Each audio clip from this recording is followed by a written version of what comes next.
Hey guys, you're watching The Slate.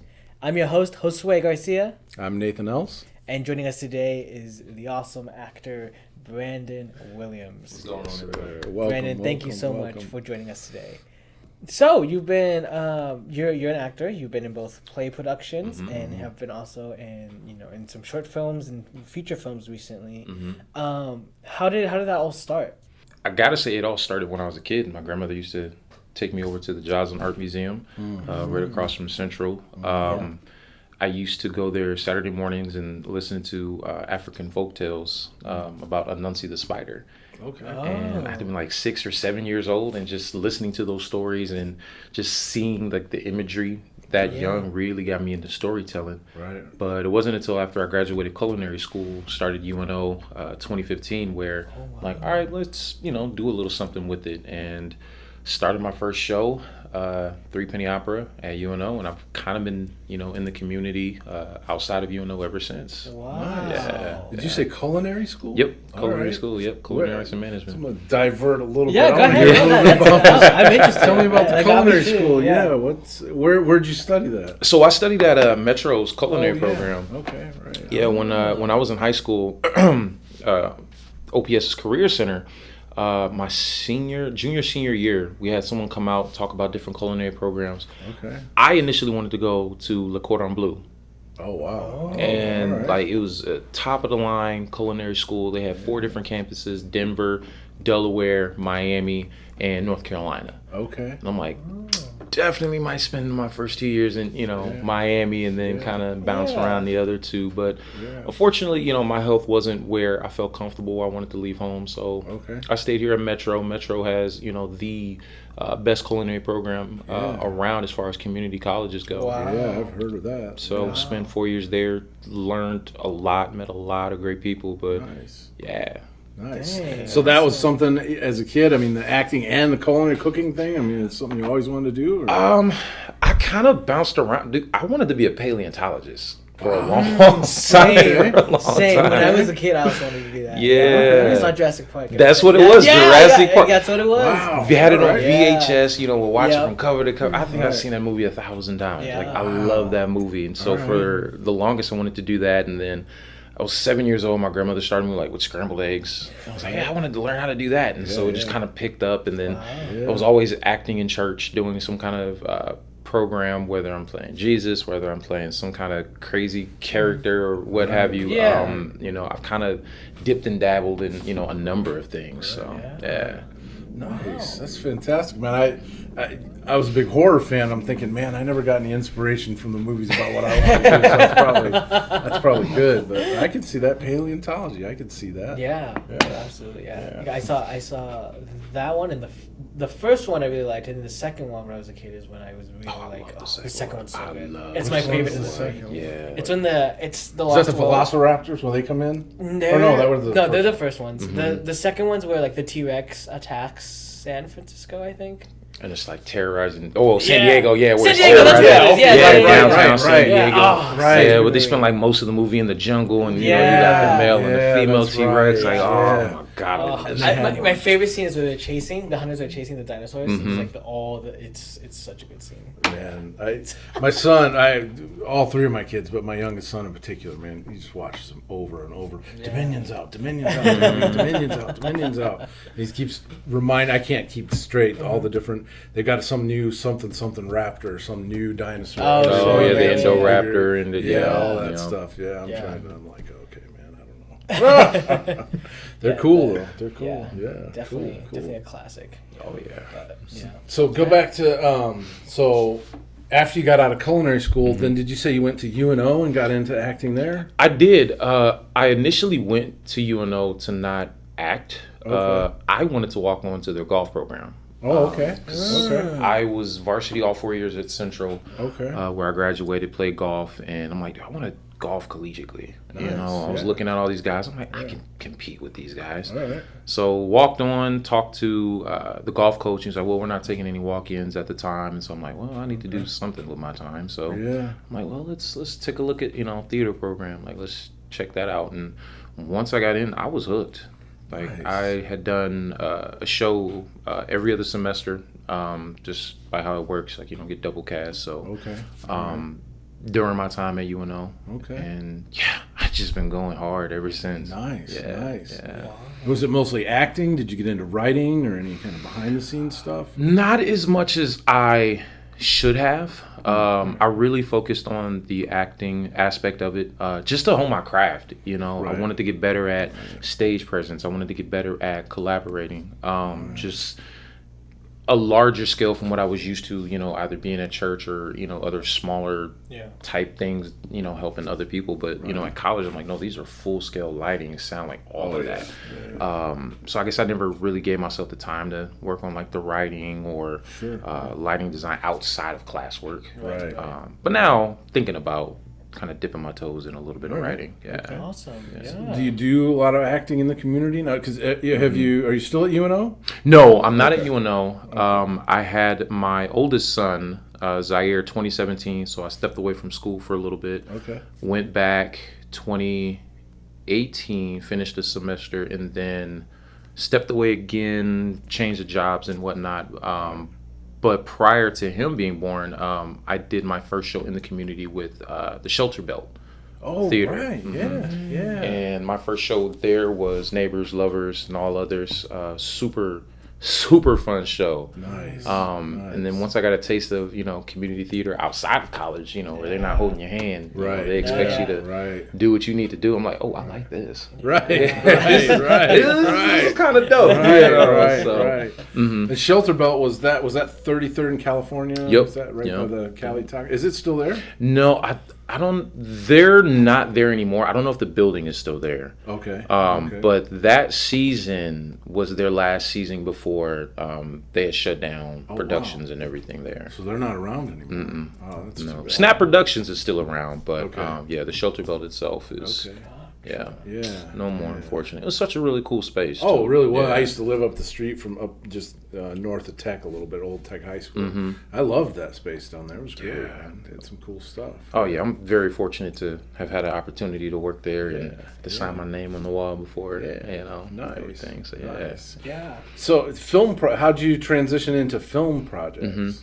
So a few buddies of mine that I met in a few classes at UNO, we kind of started while we were there. Actually, a lot of the guys that during Omaha Film Festival are short film channels. We started with like a Star Wars parody. And we were in my buddy's parents' basement and then like their backyard shooting it. You know, they did all the editing and writing and everything, and that's kind of how it started.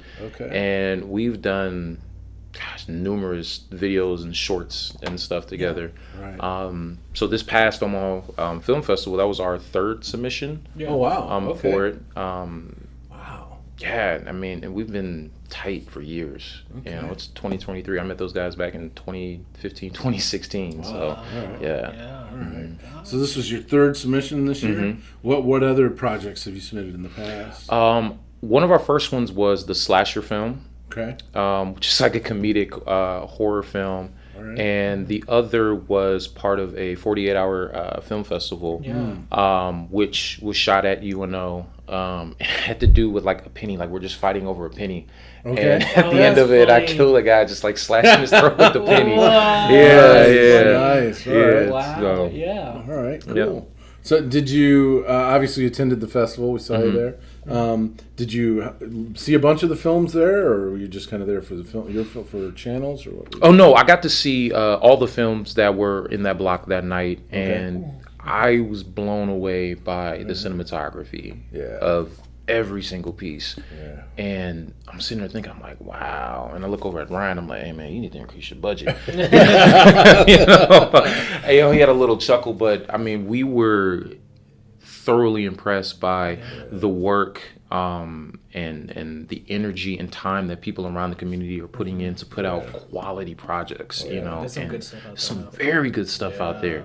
And it's refreshing to see, especially, you know, here in Omaha, where film is building, but it's more so known of, you know, stage productions and everything. And so it's really, really good to see that it's growing, it's blossoming, and it's going in a really, really solid direction. Yeah, that's cool. Yeah. That was my first film festival that I've been to. So, yeah, I don't have much to compare it to, but well, from what I've heard, like there were other directors there who also said that, like, compared to other years, this year's, in terms of local productions premiering at Omaha, it's definitely increased. It's definitely, like you said, the production quality is up there. It's like after, someone had mentioned that, Omaha's been kind of in an artistic rut for like 5-10 years, and now it's just starting to again pick up and starting to like actually blossom and kind of become something. And I think seeing that work not yesterday, but seeing that work throughout the week, especially it being all curated here locally, if not Omaha, then Nebraska, I think is really encouraging for a lot of people our age coming up and coming. Oh yeah. Yeah, it was cool, man. There was a lot of good stuff. I was impressed. Do you remember which ones you saw? So, there were. Retribution was the first one that played in ours. Good Show was also in that time block. Yeah, Good Show, which is a really solid one. Yeah. I'm blanking on the other ones outside of mine, so I apologize. Right, you're fine. But yeah, definitely Retribution had the grittier tone, just because it was more shot at night. But I mean, like that opening, that quality of it, I'm like, whoa! Like they did their thing with that one. Yeah. And with Good Show, just the writing and the idea behind it, I'm like, oh my god, this is sick, but like, right, wow, it's actually pretty dope concept. Yeah, so yeah, it was really refreshing to see that. And the fact that Nathan, the director, is from here in Omaha. Oh, he is. Yeah, he is. He's from here. For nice. Retribution. Yeah, for Retribution. Yeah. He was here. He was he might have filmed some of it here. I don't remember what it was, but I think he said it was a proof of concept for for a feature. For a feature, he wants to make a feature out of it. Based here. He grew up here. His parents are from here. But it's just again really cool seeing someone. Having that kind of work. Everybody was talking about like the ones that I did see, like you mentioned, the quality, the cinematography. For a lot of them, the sound. Just the level of competence was so good that. I'd love to have another opportunity just to sit down and shoot through a bunch of it. Yeah. After I recover, rest. I need some sleep first. Come back to it. So, right. Do you have any projects you're working on now? Yeah. So same guys from college. We're getting together toward the end of the summer. I want to say end of July, early August. We got another project that we're working on. Cool. Take a few days to film. Nothing too crazy. Cool. Josue and I, we have a mutual friend, David Terrell Green. Oh yeah, right. Yeah, right. Did a project with him a few years ago. He's still tweaking it up, but once he finishes, I can't wait for that one. Yeah, that was a really, really special project, and kind of got to do something outside of comedic as far as filming and stuff goes, and so it is a darker story. Yeah, and I like that. Yeah. So I definitely can't wait. That's the One Bad Night on 56th and 56. Yep. Yeah. I've seen pieces of it, just some of the clips that Josue showed me. I'm really excited to see that. I know it's still in post production. That's a feature, isn't it? Or is it a short? No, it's a feature. Is it? Okay. Yep, full length. All right. Yeah, I saw some of the shots at Barnado. Yeah. That's the first time I was out there. I was like, whoa. I never heard of it. This was so cool. When we scouted the place, the location manager, I forget her name's Cece, and she was like, we just opened, and they opened 3 days before the whole world shut down. Wow. It was like some crazy time like that. Just like either like the week of or like 3 days before. Dang, and they had just opened. Yeah, and they were sitting on it. Yeah. So that's why and they were just starting to carefully ease their way back into using the space, which is how David was able to get all that space. Nice. Yeah, and it was he really helped them out that way. Nice, because that whole it's a nice place. It was so much fun to shoot there. Yeah, especially it's we shot in a VIP room in the lounge, and you go through the fridge. It's so cool. Oh, that's cool. Yeah. It looked really cool. That counter and the bar was all decked out. Oh my god. Definitely. How long were you guys there shooting in that location? There were a few weekends we were there. Yeah. There was a full probably 8-10 hour days. Yeah. We were in there for sure. All right. But it doesn't feel like it, you know. It doesn't. No, it goes by quick. It definitely does. It only starts to drag on like once you're almost done, and like when you're hungry. Yeah, that's right. really Yeah. Definitely when you're hungry. Lines kind of just spill out. Sandwiches. No, we can come back to this later. I was having that same issue at the film festival. As soon as the food came, it's kind of just like, what was I doing? I'm supposed to be doing meatballs. Cool. All right. We're definitely excited for that one. Oh yeah. For that one to come out. Any word on where that's at? What's happening with that? I haven't heard anything from him. Okay. I haven't either. I just keep my eye on his page and everything. Anytime he drops something, I was like, yo, how's it going? You know, just little sneak peeks. Yeah. It's been a while. It's been a while. It's been a while. But, you know, David is the type that, you know, he works hard and he takes very precious care of what he does, and I appreciate that because he's not going to just put out any kind of any kind of work. So you know, once it's through and you know has his kiss of approval, I'm like, yeah, it's good to go. Cool. Yeah, absolutely. I'm excited. Yeah, from the stuff I've seen already, it's pretty good at it. From what I've seen. And he was at the festival too, right? I saw him very briefly. Oh, what did he? Friday night? I think so. I want to say I think that's what it was. Warren Buffett was there, wasn't it? You're right. Yes. Oh yes, I saw the pictures on that. That was really cool. Him being there was really cool. Was there like a heads up that he was coming, or you just popped his head? Okay. We knew because he was in one of the films. Who Are the Marcuses was the film he was in. So we knew he was coming, and man, he just came in and made his way back to the theater, sat down and stayed put, and that was it. It was like, it was a trip. It was kind of surreal. Cool. I mean, he had his entourage of like people there too. Yeah. So. I mean, that's several $1 billion just walking. Oh, man. Movie theater. Just a few he's just. That's funny. He looks like a kid when you look at it. Yeah, that's some footage. He's just like there, popped up with his kid. Oh, that's cool. It's funny. That's cool. He's a kid at Christmas. Making jokes and he's cool. Yeah, he's a cool dude. Yeah.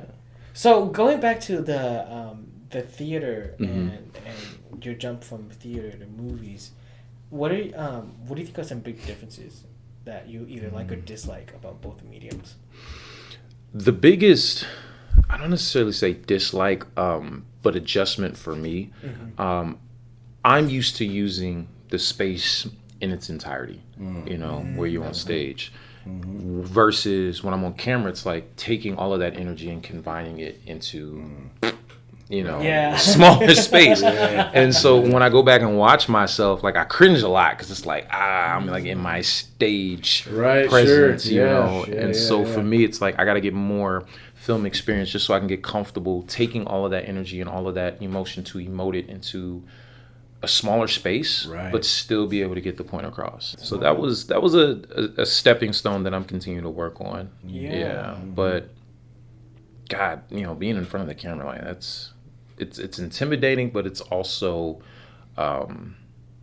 enjoyable because it's like I know what I can do on stage. It's like, okay, now I just got to prove that yes, I can do this. So I definitely have to pin that as one of the more challenging ones. You know, whereas you're doing live theater, it's like you can carry that emotion with you. You got like a 10-15 minute intermission, but you can still look back on it. It's still fairly fresh, so you can still draw on it. Whereas if you're doing film, it's like, all right, this is the 20th take. I'm kind of pissed off at this point. You know, we're still doing this one take, and so it's a lot of mental. We use it in golf. Like you just have to have short-term memory. When you move on to the next thing, it's brand new, and so it's kind of like tricking your brain, saying like, yes, I'm doing this 20 times, but by the 20th time, it's going to be 20 different ways that I've done it. Keep it fresh for yourself. Gotta keep it fresh, keep it authentic. And so, you know, even that is still a work in progress. And I think that's what I enjoy the most is, as good as I am on stage, there's so much more that I can do on film. And just allowing that growth, allowing that process to take shape and form, it's only going to make the product better.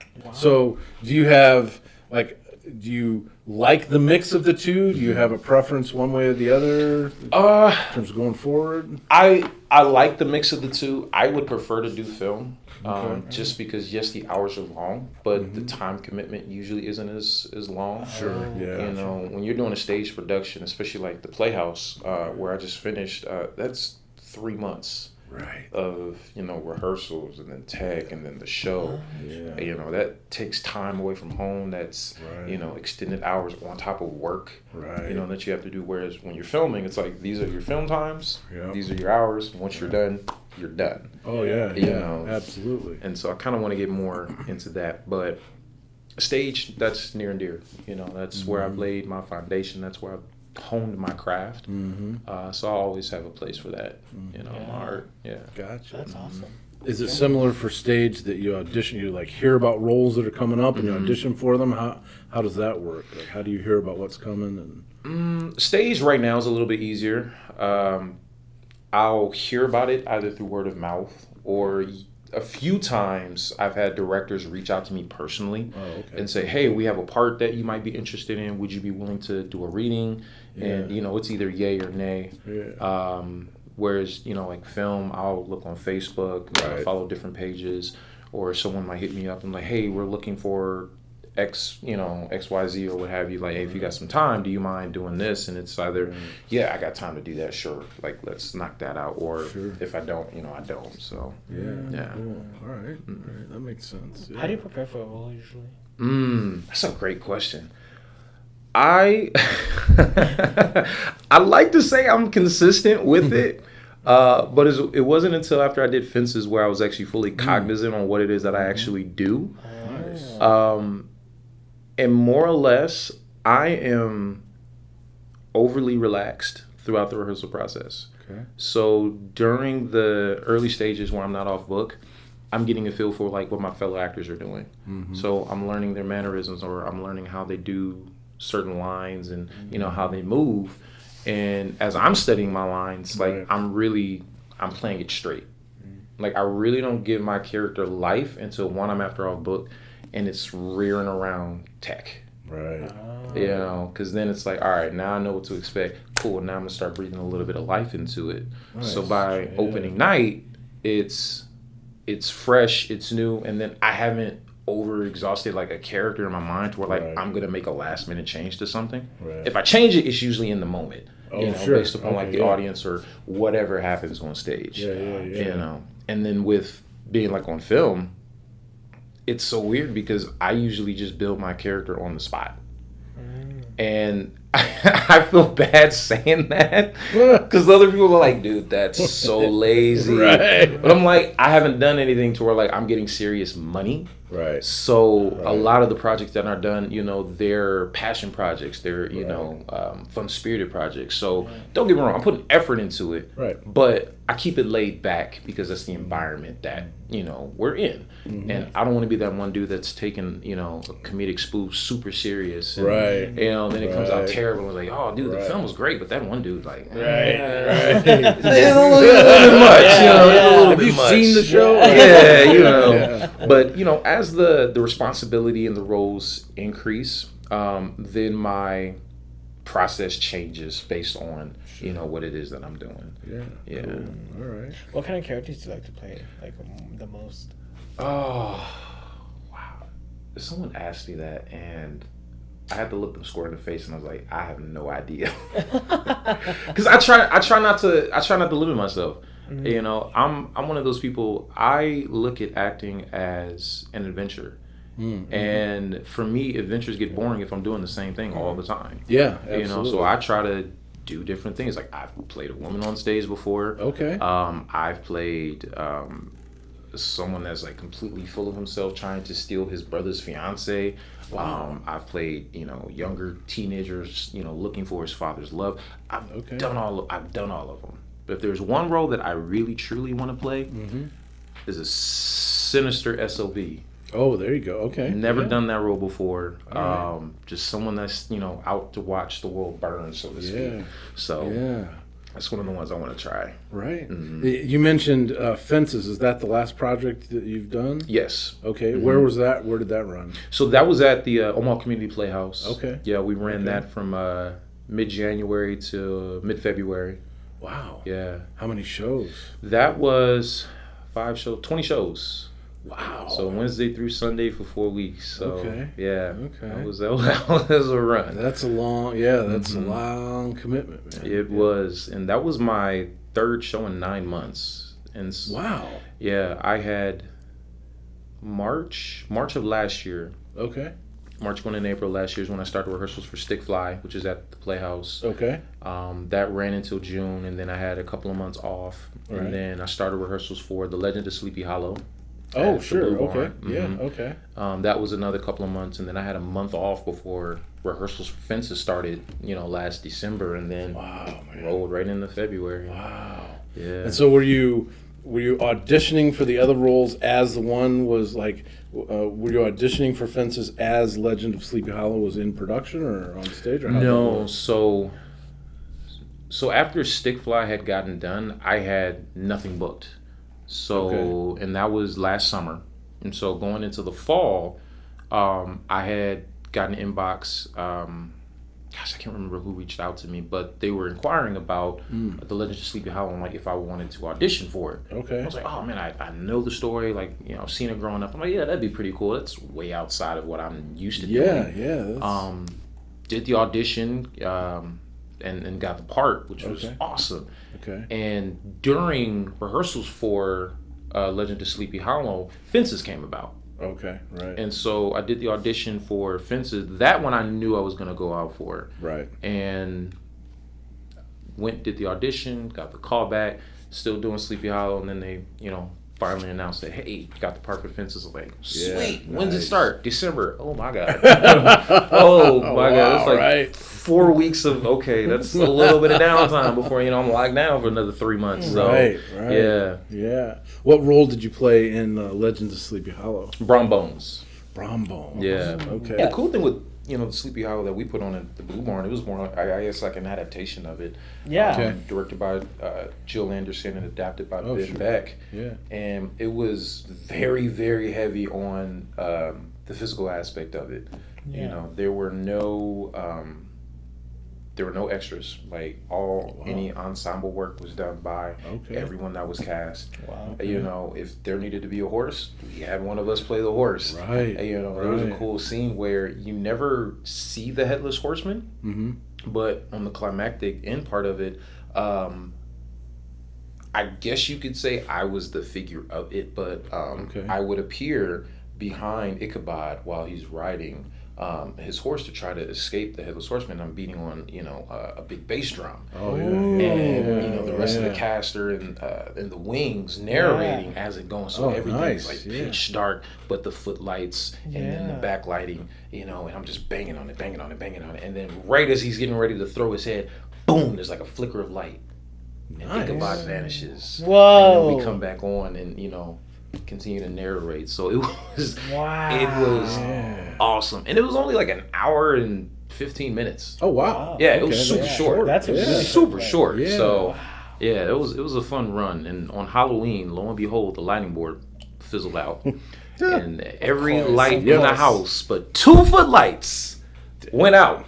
And so we had to finish the remainder of the scene under these 2 footlights. They went out during production. During production. Nice. Like we had got all the way up to, where the headless horseman is getting ready to throw his head at Ichabod. Right. And it was like right on cue, everything just shot out. And we're like, oh, they did something without telling us. Right. Okay, this was supposed to be, part of a Halloween special or whatever. And then, but, we killed it as a cast. Yeah, we were super tight. So it was really fun to experience that with everyone involved with that show. Yeah. Have you worked with Jill Anderson before? That was my first time. Okay. Yeah, that was, I was told Jill was like a mad genius. Yeah. And I believe it. Yeah. I went to high school with her. Yeah. She's always been very talented. Yeah. Very, very talented. And she brings out, exactly what it is that she is looking for on stage. And it shows. And it was a lot of fun working with Jill. Yeah, cool. And I'd definitely do it again. Yeah. Nice. That's awesome. Nice. One of my favorite things about on-set theater production is, like you said, the the practical effects. You know, so like the lights going down, even whether it be unintentional or intentional. You know, like the headless horseman throwing his head. You know, pulling that stuff off all practically on set live. Yeah. It's an adrenaline rush. And just seeing it all kind of like happen at once and seeing it work and like the audience reaction like in real time. It's so fulfilling. Yeah. The best, and it's funny that you say that because our opening weekend, I want to say a Friday or Saturday night show, everything was going great. You know, top, middle portion of the show, no intermission or anything. We get to the end of the show, all right? And Ichabod is riding on the horse, and I'm already up, I'm beating my drum. Out of nowhere, we hear this noise. And we hear it, but we can't see it because everything is dark. And I'm looking into the audience, and I'm like, oh, there's a lot of people moving around. Like, what is going on? Oh, wow. So we're still, you know, doing the scene. There's a whole bunch of shuffling, and then I can hear the ambulance in the background. I'm like, oh, something is going completely wrong right now. Whoa. But we're all professionals. You know, we get through it. We finish the scene. Right. So we get done with the show. And Alex, our stage manager, comes in. He's explaining what happened. He's like, yeah, there was an older lady that had a medical emergency. Wow. We took her out to the lobby, you know, to make sure everything was cool. We called 911, right? 2 nights later, we find out what actually happened. This older woman had been drinking leading up to the show. Okay. Apparently, she had also taken an edible. Oh no! That edible hit right as the climax of the show was starting. Right. You're kidding. So the alcohol and the edible kind of knocked her on her tail. So, You're right. Oh, I was like, I will personally buy every ticket that this woman wants to come and see that show. Right. Like, I have got to hang out with this woman. That's probably the coolest old lady I'd ever heard of. Come to a show. Wow. Oh, my goodness. Wild. Yeah, man. She was definitely the spirit of the show leading up to the end of the night because we could not get her out of our mind. Yeah. Wow. Yeah. Like, whoa. Yeah. That audience participation live, man. Yeah, that's like makes it more real. It was like, yo, we're doing good, but come on, that ain't that good. Right. Like, no. Wow. Yeah, that was amazing. So it was great to hear that she was fine, but it was like, yo, she is lit, yo. Yeah, right. She's having a time in that theater. Wow. Like, I'd party with that old lady. Oh, man. I'd be her wingman all day. Yeah, absolutely. Absolutely. That's fun. Dang. Oh, did she ever come back and see the end of the show? She didn't make it back. They were trying to get her to come back. Yeah. But we kept selling out practically like every weekend and everything. So she didn't get it. But she was a new season ticket holder. So she had just bought her season ticket that night. Wow. Only to have that to happen. Yeah. Of course she did. So that's funny, man. Dang. I love that. Good show. Wow. Yeah, so far I haven't had anything top that yet. I was gonna say, I'm keeping my eyes open. I'm like, right. I got a lot to follow after that. Right. Anything with fences? Anything happening in fences? Well, no, yes. Okay. Right. One night, Troy Maxson, played by Anthony Montague. Okay. It was our climactic scene, you know, right before Troy passes, and then I come back. His fly was down. And I get on stage and I hear murmuring in the audience, and someone's like, "Oh my God, his zipper is down." I was like, "What do you mean his zipper is down?" And I look over and I'm like, "Oh, no, your zipper is down. Okay." Right. And so I'm trying to tune out the audience, right? But also trying to signal to him. I'm like, right. I'm like, what, screw it. We're just gonna do the scene. If something happens, and I pray to God nothing happens. Oh, that's funny. That could have been bad. Yeah. Oh man, and that was by far the funniest moment. And I had to get wigged up for that show. And then toward the last week of that show, he's supposed to give me like one of those little head twitches. Right. But every night his hand kept raking at my wig. Up into the wig. Oh, no. Smashing my wig. And that sucker's held down by multiple bobby pins. But that, like, you can see like the wig cap and everything. Yeah. I'm laying on the floor after he threw me down trying to adjust the wig. Right. Oh, yeah. That was, And so that was the most for that show. But Stick Fly during the summer was the first time I had ever gotten hit by accident on stage. Ooh. And my castmate, DJ Tyree, awesome person to work with. Right. I don't know. I either leaned my head too far forward. I don't know. Maybe we just got too into the scene, but he's supposed to throw a fake punch. Right. And, we went through the motions like everything. Right. And I leaned in. Next thing you know, bow. Oh. Clean haymaker. And David was at that show, and, he's watching it head on as it happened. He's like, man, that looked really, really real. And I'm like, it was. Yeah. Very, very real. There's a reason. And I stayed in character, was still able to do my lines, and I go down because I'm like, oh man, I think my nose is hurting. My nose starts bleeding, and I'm like, oh, I gotta get off the stage like immediately. No. Right. So I say my lines, and I walk up the stage and down the stage, get backstage, and our stage manager, stagehand's like, oh yeah, that was a great scene. I collapse on the floor. I'm like, bruh, man, eye is starting to hurt, jaw is just going numb right now. They're like, oh my god, are you okay? I'm like, no, I got hit, like for real hit. They had no idea that I actually gotten hit. So when we go on stage to do our final scene, I still have blood dripping from leading up to the stairs. Oh man. And backstage. Oh man. And they're checking me for concussion. They're making sure like everything is good. Wow. They were double watching us for Fight Call, and DJ feel horrible. I'm like, dude, it's all good. Yeah. I mean, I blood, sweat, tears for this, man. Yeah. Like it happens. I'm like, Literally. I just thank God that you didn't like hit me for real. Right. We're just having a conversation about how he's like, yeah, man, I got a mean hook. I'm like, I pray I never have to experience it. Yeah, right. Boom. Right there. And I'm like, hey, you got it, bro. You got it. So, yeah, man, that was And the dangers of live theater, dangers man. of live theater. Yeah, yeah. You never know. You never know. You never know. Yeah, that's probably why I like it so much. Right. The unexpected. Yeah, absolutely. Mm-hmm. Yeah. Fantastic. Wow. All right. Any mishaps like that in film? Not yet. Not Yeah, right. Not yet. Not gonna wood. That's what makes it a little better, I guess. Yeah. Well, no, there was. Oh no, there was. And I hate sharing this story, but it's like it's so wild that it still happened. Right. I was doing a film series with a few buddies last summer, and we had to shoot over in the Platte River. And this was when all those stories of that brain eating amoeba kept going up. No way. Right.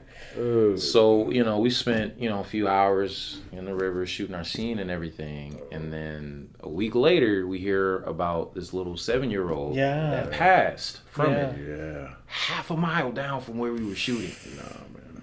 Freaked me out. Yeah. So I said, please tell me we don't have to go do any kind of reshoots or anything. And he's like, no, we're good. I was like, okay, because I'm like, dude, that's wild. Yeah. That kind of hit me for dang. For a little while. Absolutely. Yeah. You were in the river shooting. Same river, and they were just like a half a mile down, just casually swimming and everything. And here we are just wrestling around doing a fight scene, for a film and everything. And I'm like, oh my God. Yeah, I remember that story, man. That was that's a harsh one. That was too close to home. Just being in Omaha, hearing about it, it's like, oh man. Well, appreciate your commitment to the craft. I mean, that's absolutely. Anytime. It's what I want to do. Yeah. I don't think I'd put up with as much as I put up with if I didn't like this. So. Right. Yeah. Right. Cool. Well, you have been watching The Slate. Thank you so much for watching, guys. If you haven't already, feel free to like and subscribe to our YouTube channel. Feel free to comment. Show Brandon some love here. Keep an eye out for some projects.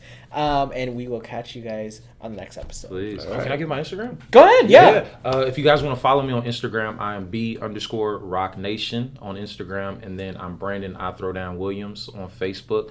Don't go looking for Twitter. I don't tweet like that. So Facebook and Instagram. Appreciate you. There you go. You got it. You heard the guy. Thanks, everybody.